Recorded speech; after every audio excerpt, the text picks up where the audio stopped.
Senhoras e senhores, sejam bem-vindos novamente, bom dia. É uma honra para o IES ter vocês reunidos aqui hoje, profissionais tão qualificados e um time tão renomado de palestrantes. O IES, Instituto de Estudos de Saúde Suplementar, dá início neste momento ao Seminário Internacional Projeções do Custo do Envelhecimento no Brasil. O IES é uma entidade sem fins lucrativos, com o objetivo de promover e realizar estudos sobre saúde suplementar. Hoje, durante todo o dia, neste seminário, o IES apresentará 3 estudos inéditos, contemplando projeções sobre o impacto do custo do envelhecimento em relação às áreas de saúde pública, saúde suplementar e previdência social. Posteriormente, esses estudos serão debatidos com representantes de alto nível do governo federal, dos Ministérios da Saúde, Previdência e Planejamento. O seminário terá também a palestra de debatedores internacionais. O Dr. John Pigott, diretor executivo do Centre of Excellence in Population Aging Research, CPAR, da Austrália, contará com como os australianos enfrentam o desafio similar ao brasileiro na administração orçamentária das contas públicas, diante dos efeitos do envelhecimento populacional. Depois, o doutor Luciano Schweizer, coordenador do setor privado do Banco Interamericano de Desenvolvimento, BID, analisará as perspectivas de mercado do Brasil a partir da transformação do mercado brasileiro gerado pelo envelhecimento populacional. Com este encontro, o IES dá a sua colaboração para o Brasil mensurar e compreender o futuro que se aproxima nas próximas décadas. Assim, o Instituto busca preparar o Brasil para enfrentar os desafios do financiamento à saúde, como também para aproveitar as imensas oportunidades e avanços no setor em benefício de todos que colaboram com a promoção da saúde e de todos os cidadãos. A programação do seminário está dentro do material que lhes foi entregue na recepção do evento. Junto com a programação, os senhores receberam também uma ficha de avaliação. Por gentileza, ao final do evento, nós pedimos que entreguem essa ficha preenchida às nossas recepcionistas. Será muito importante para a estruturação dos futuros eventos e dos estudos do IES. Ressaltamos que temos um wireless dedicado a este evento. O login, anotem por favor, é IES e a senha é IES 2012. Tudo em letra minúscula, em caixa baixa. Repetindo, o login é IES e a senha é IES 2012. Informamos que as perguntas deverão ser formuladas por escrito em papel e as nossas recepcionistas recolherão com os senhores e trarão então para o moderador do seminário. Antes de iniciar a abertura, quero agradecer aos parceiros que nos apoiaram na divulgação do Seminário Internacional Projeções do Custo do Envelhecimento no Brasil. São eles IBA, Instituto Brasileiro de Atuários, ASAP, Aliança à Saúde Populacional, BMF Bovespa, Brigham, Câmara Britânica de Comércio e Indústria no Brasil, Deloitte, Funeseg, Escola Nacional de Seguros, Fecomércio São Paulo e Fena Saúde, Federação Nacional de Saúde Suplementar. Eu peço a gentileza de desligarem os celulares ou então os colocarem no modo silencioso. Bem, dados os recados iniciais, eu tenho a honra agora de convidar ao palco o Dr. Luiz Augusto Carneiro, superintendente executivo do Instituto de Estudos de Saúde Suplementar, para fazer a abertura do seminário e iniciar a primeira palestra do dia, Envelhecimento Populacional no Brasil. Doutor?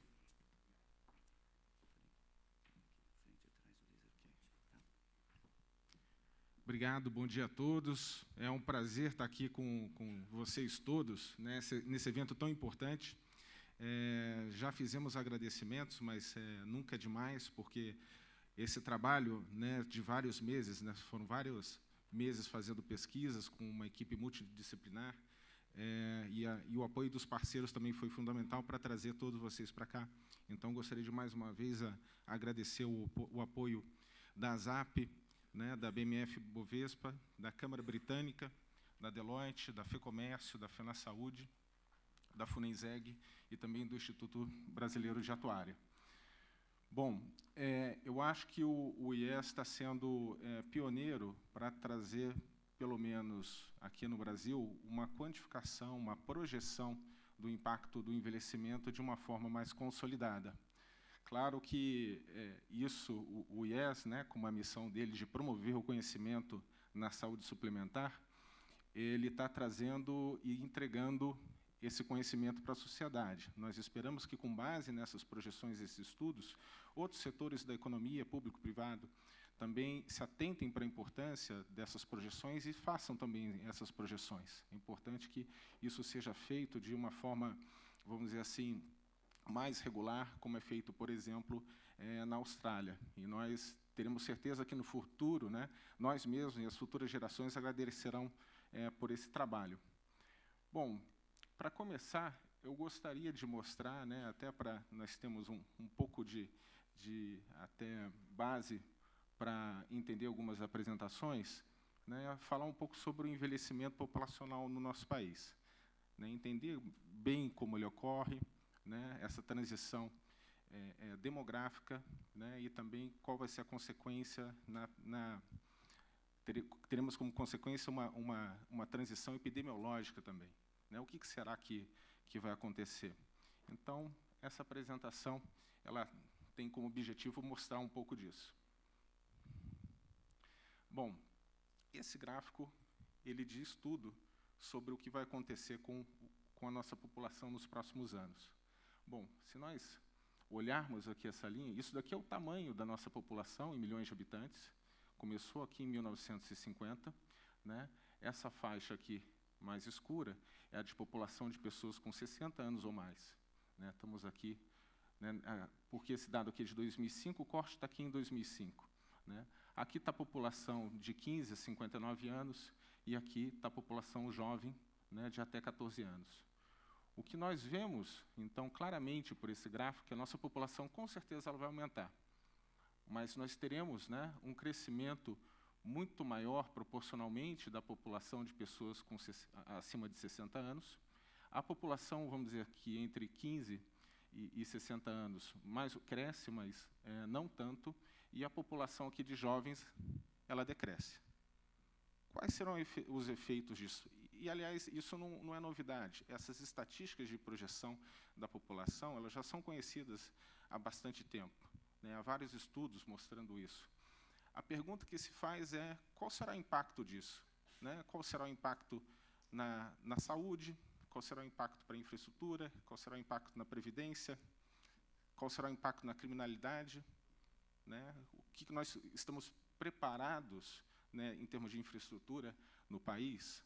Né? Esse fenômeno, que é reversível, e ele será permanente durante várias décadas, né, ele vem para ficar e nós temos que estar preparados. Então, como que nós podemos nos preparar, principalmente em relação à saúde suplementar, os planos de saúde, a saúde pública e a previdência? Né? Pelo menos nesse estudo, nós abordamos essas três áreas importantes. Então, o que nós vemos também, e aqui em números, né, a população, né, de idosos, vejam, né, em 1950, né, 2,6 milhões, em 2005, 14 milhões, em 2050, 64 milhões. Eu costumo brincar em algumas apresentações que a população de idosos em 2050 vai ser quase 1/3 da população. Então, imagine se você tem um shopping center com estacionamento, né, e tem vagas especiais para idosos, né, se são 3 andares de estacionamento, o andar é só daquela vaga azul. Né, vai ser ótimo. Né? Então, esse é o nosso futuro.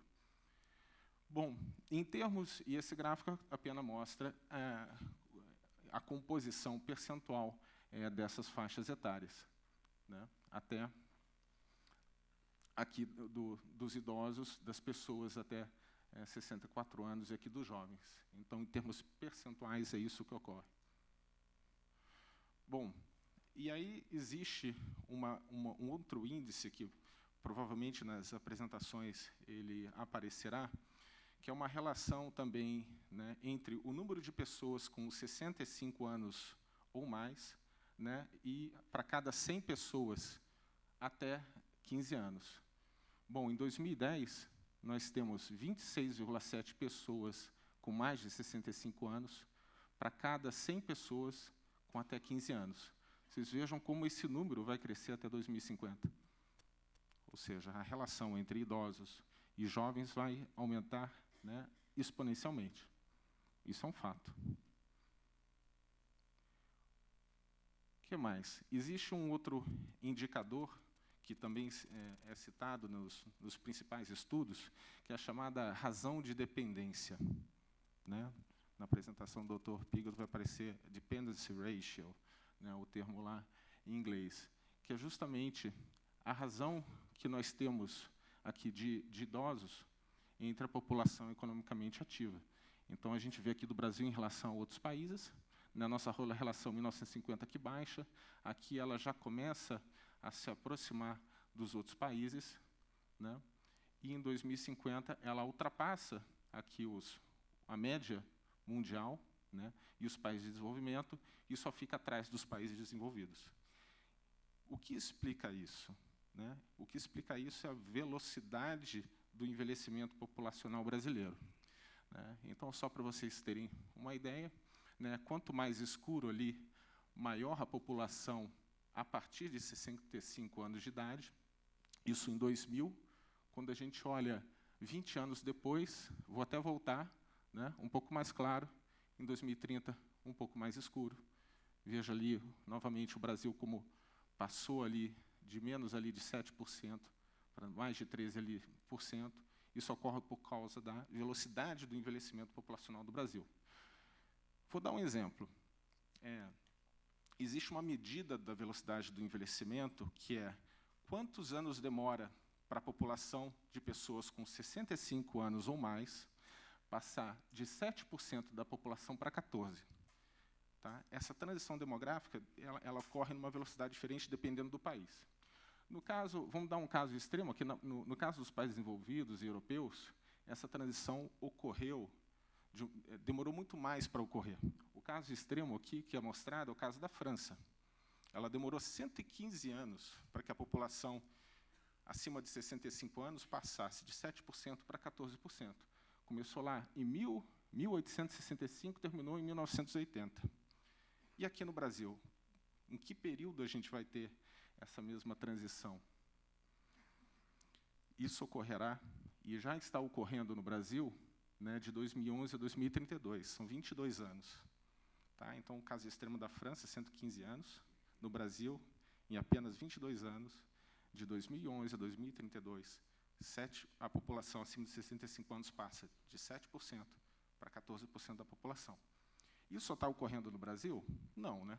Isso está ocorrendo no Brasil, também de forma parecida na Colômbia, Tailândia. Né? Vocês vejam a China aqui, né?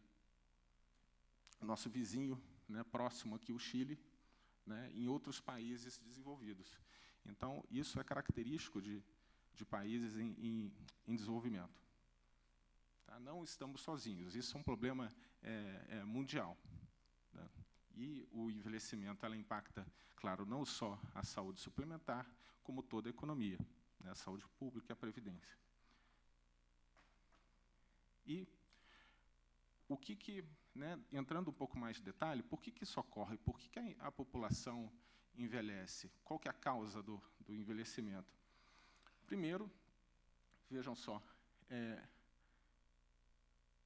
essa primeira linha aqui, né, você veja, a natalidade ela decresce, certo? Então, a mortalidade, em geral, ela também decresce. Quer dizer, nascendo menos pessoas e morrendo menos, né, a população vive mais, certo? E envelhece mais. Isso é um fato. Tá? Ou seja, a esperança de vida ao nascer, que é essa linha aqui tracejada, ela só aumenta. Bom, isso não é ruim, é bom, né? Se formos pensar. Mas tem um impacto econômico. E a pergunta, qual é o impacto?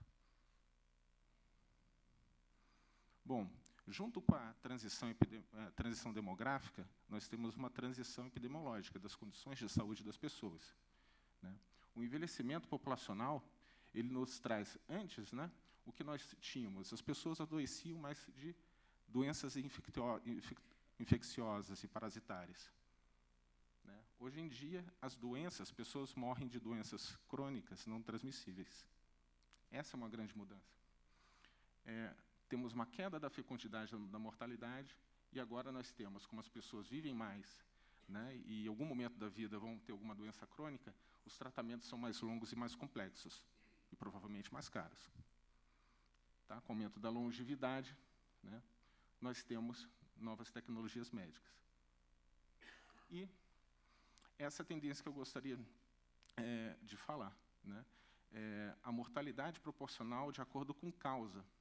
Então, essa linha azul aqui, né, por exemplo, são as doenças, né, infecto-contagiosas, parasitárias. Quer dizer, a morte, né, começou em 1930. Antes, as pessoas morriam de doença infecto-contagiosa.